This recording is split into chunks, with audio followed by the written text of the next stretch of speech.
Hello दोस्तों, आपका स्वागत है। आज के इस वीडियो में हम लोग जानेंगे कार्य के बारे में जानने वाले हैं। जानेंगे ना कि कार्य क्या है ना। कार्य क्या है, कार्य के बारे में खूब जानेंगे। देखिए देखिए सबसे पहले हम लोग कार्य समझते हैं। देखिए मान लीजिए यहाँ पे कोई वस्तु रखल है, ये वस्तु रखल है और इस वस्तु को हमको मान लीजिए यहाँ पे ये कहाँ है, धरातल पर रखल। ये कहाँ है, धरातल। ये अभी धरातल पर वस्तु रखल है और इस वस्तु को हमको इस स्थान पर क्या बोल रहा है, इस वस्तु को इस स्थान पर उठाकर हमको क्या करना है, शिफ्ट करना है, यानी कि रखना है। तो यहाँ से इस स्थान से इस स्थान में रखने में आपको क्या लगता है कि खाली ऐसे रखा जाएगा? नहीं, इसको रखने के लिए सबसे पहले हमको चाहिए कि बल लगना चाहिए। इस वस्तु के जितना वजन होगा ना उसके बराबर या उससे कौची हमको लगना चाहिए, बल लगना चाहिए, तभी वस्तु का होगा, उठेगा। अब उठा तो लिए बल से, अब इसमें क्या होना चाहिए, वस्तु के डिस्प्लेसमेंट, मतलब कि कुछ होना चाहिए विस्थापित। वस्तु को चाहिए होगा, विस्थापित होगा, तभी तो एक स्थान से दूसरे स्थान का होगा परिवर्तित, मतलब कि एक स्थान से दूसरे स्थान का होगा जाएगा। तो इस वस्तु को यहाँ से यहाँ रखने की प्रक्रिया को ही हम लोग काउची बोलेंगे, कार्य बोलेंगे। और इस प्रक्रिया में कौन कौन भाग लेगा, बल लगेगा, मतलब कि का के प्रयोग किया जाएगा, तो बल के प्रयोग किया जाएगा और बल लगेगा तो इसमें कोई चीज हो जाएगा, विस्थापित हो जाएगा। अब देखिए फिक्स नहीं है कि हर एक जगह बल लगाने पर विस्थापित होता है। मान लीजिए ये दीवार है, ये बोर्ड है ना, अभी दीवार है तो इसको पीछे तो दीवार है, तो इसको में हम खूब बल लगा रहे हैं, खूब न्यूटन बल लगा रहे हैं, 200 न्यूटन 500 न्यूटन खूब लगा रहे हैं और इसमें कोई डिस्प्लेसमेंट हो ही नहीं रहा। तो यहाँ पे वर्क कोची हो जा रहा है, वर्क हो जा रहा है, कौची शून्य हो जा रहा है। जैसे में आओ कोई समझ सकते हैं, जैसे मान लीजिए हम बोझा ले जा रहे हैं, तो वहां पे देखिए बोझा ले जा रहे हैं, तो बोझा ले जा रहे हैं तो हम बल तो लगाए हैं, वो भी बल लगाए, हम भी बल लगाए और बोझा को कुछ हम लोग थाम ले। लेकिन बोझा में देखिए बल लग रहा है लेकिन उसमें डिस्प्लेसमेंट हो रहा है, नहीं हो रहा है। काहे कि एक स्थान पर है ये है, खूब बल लगा रहे हैं हम लेकिन एक ही स्थान पर है, तो वहां पे कार्य कोची होता है, शून्य होता है। जैसे में आप लोग देखते होंगे स्टेशन पर कुली उली होता है, कुली होता है ना, तो कुली क्या करता है, कुली के काम को कपार पर हाथ ले, कपार पर लेके उसको क्या करना है, दूसरी जगह मतलब कि शिफ्ट करना रहता है। तो जो कुली काम करता है उसको द्वारा किया गया कार्य को होगा, शून्य होगा। काहे काहे कि जो ले रहता है उसमें डिस्प्लेस हो, मतलब कि विस्थापित होवे नहीं कर रहा, तो विस्थापन तो कोची है उसमें जीरो है, इसलिए कार्य भी कोची हो जाता है, जीरो हो जाता है। तो आशा करता है आप लोग के कार्य समझ में आ गया होगा। अब जो भी हम लोग काम करते हैं एक स्थान से दूसरे स्थान, कुछ भी उठाते हैं घर उर में, आप लोग देखते होंगे घर में गेहूं कुछ भी अनाज है एक स्थान से दूसरा स्थान हम लोग ले जाते हैं, तो उसको ले जाने में या उठाने में सबसे पहले बल लगता है, बल लगता है। और बल उस वस्तु के बराबर या उससे अधिक रहेगा, तब उसमें क्या होगा, डिस्प्लेसमेंट या मतलब कि विस्थापित होगा। तो कार्य करने में दो को काम होता है, पर दो चीज के महत्वपूर्ण भूमिका होता है, एगो बल के और एगो विस्थापन के। तो आइए इसको हम लोग अब परिभाषा के माध्यम से सजाते हैं ना। तो देखिए लिखल है कि कार्य किससे कहते हैं, कार्य के परिभाषा हम लिख दिए, बल और विस्थापन के अदिश गुणनफल को। यहाँ पे थोड़ा सा गौर करिएगा। देखिए लिखल है बल और विस्थापन के अदिश गुणनफल को हम लोग को चीज बोलते हैं, कार्य बोलते हैं। अब यहाँ पे हम लोग सदिश काहे न लिखे और अदिश काहे लिखे, यहाँ पे समझिएगा। देखिए सदिशीय गुणनफल कई प्रकार का होता है, दो गो होता है, एक होता है अदिश गुणनफल होता है, अदिश गुणनफल होता है, अब एगो कुछ होता है सदिश गुणनफल होता है, ठीक है। एक होता है अदिश गुणनफल, इसमें होता है कुछ सदिश गुणनफल। अदिश देखे इसमें कोई एंगल से तुलना होता है ना, तो इसमें हम ए डॉट बी रखेंगे, तो इसमें कुछ ए क्रॉस कुछ होगा बी होगा।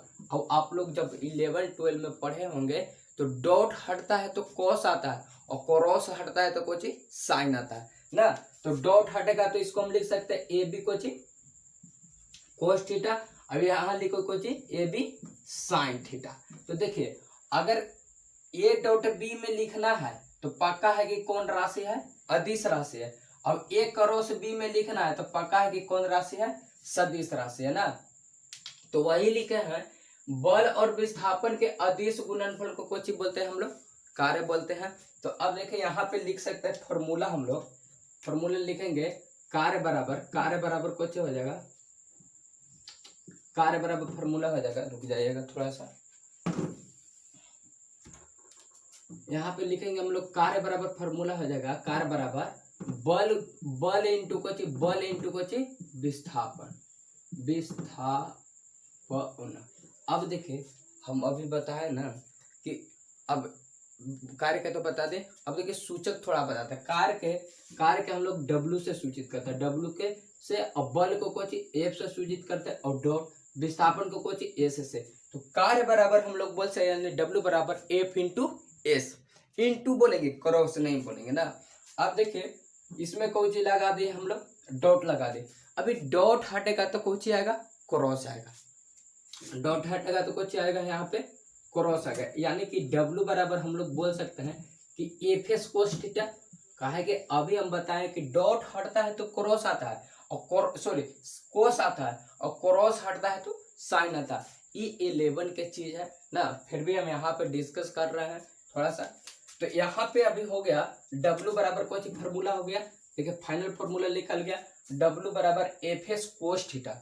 अब थीटा, जहाँ थीटा कोई है, एफ और एस के बीच में कोई एंगल होगा उसको होता है। अब देखिए, अब कार्य तो हो गया, अब देखिए राशि होता है, एगो अदिश राशि होता है, एगो सदिश राशि होता है। तो कार्य कौन राशि है, अदिश राशि है कि सदिश राशि है, कार्य कौन राशि है, अदिश राशि है कि सदिश राशि। तो कार्य कौन राशि होगा, कार्य हो जाएगा कोचे, काहे कि अदिशीय गुणनफल है, तो ये लगे कार्य कोचे हो जाएगा अदिश राशि। लिखेंगे यहाँ पे हम लोग, कार्य अदिश राशि है, कार्य कौन राशि है, अदिश राशि है। अब देखिए कार्य का मात्रक ना, कार्य का मात्रक हम लोग हो भी नहीं करता ना, काहे कि कार्य कुछ है, मात्रक ऐसे बोल सकते हैं। तो अगर कार्य का मात्रक निकालना है ना, तो कार्य का मात्रक फॉर्मूला से तो नहीं होगा, लेकिन कार्य का मात्रक ऐसे हम बोल सकते हैं कि कार्य का ऐसा मात्रा, कार्य का ऐसा मात्रक कुछ होता है, मात्रक कुछ होता है, जूल होता है, JUL, जूल कुछ होता है, जूल होता है। अब देखिए यहाँ पे एसआई है ना, एसआई मतलब कि सिस्टम ऑफ इंटरनेशनल, अंतरराष्ट्रीय कुछ पद्धति ना। अब देखिए 1 जूल बराबर, 1 JUL, 1 जूल बराबर 10 के पावर 7 अर्ग होता है, ARG ना। अगर हमसे पूछेगा कि 1 जूल में कितना अर्ग होता है, तो 10 के पावर 7 अर्ग, लेकिन 1 अर्ग पूछेगा तब, इसमें 1 अर्ग पूछेगा। अब एग्जाम में क्या कर रहा है, ये नहीं दे रहा है, अब एग्जाम में आपको से पूछेगा कि 1 अर्ग में कितना जूल होता है, तो इसीलिए इसको बोलेंगे 1 अर्ग बराबर, 1 अर्ग बराबर में कितना हो जाएगा। देखिए यहाँ तो एक कोची में है, गुना में है, तो इसको नीचे जाएगा तो भागा में हो जाएगा, और भागा में बटा से ऊपर हम लोग ले जाते हैं तो पावर कोची में हो जाता है, माइनस में हो जाता है। तो लिखेंगे कि 10 के पावर -7 कोची जूल। तो एक, अगर इसमें दो देखें, यहाँ पे दो को क्वेश्चन बन गया ना कि 1 जूल में पूछेगा कि 1 जूल बराबर कितना होता है, तो 10 के पावर 7 अर्ग। अब 1 अर्ग बराबर होता है कितना, 10 के पावर -7 जूल होता है, 10 के पावर कितना, -7 जूल। अब देखिए, अब यहाँ पे आप लोग लिखना चाहते हैं तो लिख सकते हैं, स्क्रीनशॉट ले लीजिए। अब देखिए यहाँ पे हम एक और दिखाते हैं आपको कि कार्य कुछ होता है,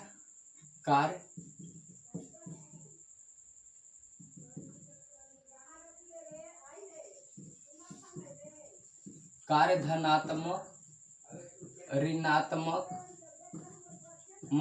तथा शून्य होता है। कुछ होता है, कार्य शून्य होता है। कार्य कुछ बोले, कार्य धनात्मक भी होता है, ऋणात्मक भी होता है, कुछ शून्य होता है। तो अभी हम बताएं कि कार्य धनात्मक, ऋणात्मक और कुछ शून्य होता है, तीनों होता है ना। कार्य धनात्मक, देखिए धनात्मक कितना, जब कार्य का मान मैंने थीटा का मान 0 डिग्री रहता है ना, तो कार्य कुछ होता है, मैक्सिमम होता है, कार्य बराबर कुछ होगा मैक्सिमम, यानी एफएस होता है। इसमें हम बोल सकते हैं कि पूछेगा कि कितना डिग्री पर कार्य मैक्सिमम मतलब सबसे अधिक कार्य होगा, कितना डिग्री पर, 0 डिग्री पर रहेगा ना, तो सबसे कार्य कुछ होगा, अधिकतम होगा। कहा है कि कोस थीटा के मान कुछ, कोस 0 डिग्री का मान 1 होता है, अब 1 होगा तो एफएस हो जाता है। अब देखिए एगो पहला बताए, दूसरा में बताए कि जब थीटा के मान 180 डिग्री रहेगा ना, कुछ बता रहे हैं, जब थीटा का मान 180 डिग्री रहेगा तो कार्य कुछ हो जाएगा, ऋणात्मक होता है, एफएस यानी कि कुछ हो जाएगा ऋणात्मक। और सबसे कम होता है जब थीटा का मान 180 डिग्री रहता है ना, माने 180 डिग्री मतलब 180 डिग्री पर कार्य हो रहा है, तो वहां पे कुछ कार्य कुछ होगा, ऋणात्मक होगा, और सबसे कम होगा कार्य, सब 180 डिग्री पर सबसे कम तो होबे करेगा, और कुछ हो जाएगा वहां पे कार्य कुछ होता है, ऋणात्मक होता है। देखिए यहाँ पे हम लिख रहे हैं ना, थोड़ा सा मार्कर में प्रॉब्लम आ गया है, कार्य ऋणात्मक होता है। अब एक और देखिए तीसरा में, जब थीटा बराबर में 90 डिग्री रहता है तो W बराबर में कुछ होगा। अब देखिए थीटा बराबर में 90 डिग्री रहेगा तो आप लोग जानते हैं कि कोस 90 का मान कुछ होता है, 0 होता है, यह लगे कार्य कुछ हो जाएगा, 0 होगा। अगर हम ऊपर एकदम कुछ 90 डिग्री में कार्य करेंगे ना, तो कार्य कुछ हो जाएगा, हमको 0 हो जाएगा। तो अभी बताए, देखिए यहाँ पे हम लिखे कि कार्य धनात्मक, ऋणात्मक तथा शून्य होता है। अभी धनात्मक कैसे होता है यहाँ बताए, ऋणात्मक कैसे होता है यहाँ पे बताए, और शून्य कैसे होता है यहाँ पे बता दिया ना। तो कार्य से संबंधित जितना था हम बता दिए हैं। अगला वीडियो में हो सकता है आपको न्यूमेरिकल भी करा देंगे एक आध दो। तो अगर वीडियो अच्छा लगे तो लाइक, सब्सक्राइब और शेयर जरूर कीजिएगा, और अपने दोस्तों के साथ जरूर बताइए ना। तो इसी बात पे हम विराम देते हैं। जय हिंद, जय भारत।